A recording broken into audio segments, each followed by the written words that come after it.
আসসালামু আলাইকুম প্রিয় ফ্রেন্ডস এন্ড ভিউয়ার্স, সকলে ভালো আছেন? আলহামদুলিল্লাহ, আমিও ভালো আছি। বাড়িতে গিয়েছিলাম দুপুরে খাওয়া দাওয়া করতে।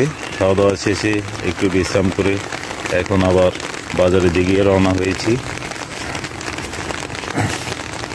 হালকা রিমঝিম বৃষ্টি পড়ছে। আমার বড় ভাই আব্দুল কাদের, আমাদের গ্রামের প্রিয় শ্রদ্ধেয় বড় ভাই, প্রতিমধ্যেই দেখা হয়ে গেল।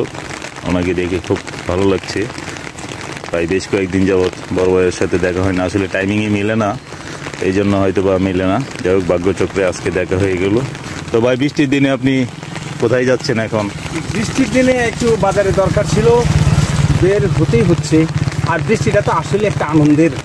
আচ্ছা আচ্ছা, ঝিরিঝিরি বৃষ্টি আসলে আনন্দ লাগে। জি ভাই, আসলে যদি আমাদের ব্যস্ততাটা এতটা না থাকতো তাহলে এই বৃষ্টির মধ্যে ছাতা নিয়ে বা ছাতা ছাড়া হাঁটতাম, আনন্দ করতাম সেই ছোটকালের দিনগুলো।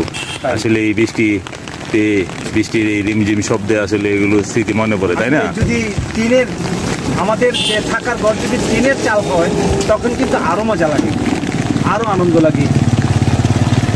বৃষ্টির দিনে তো টিনের ঘরেই মজা। টিনের চালের ঝনঝনানি শব্দ শুনতে কার না ভালো লাগে? তখন একটু ঘুম আর একটু বেশি হয়।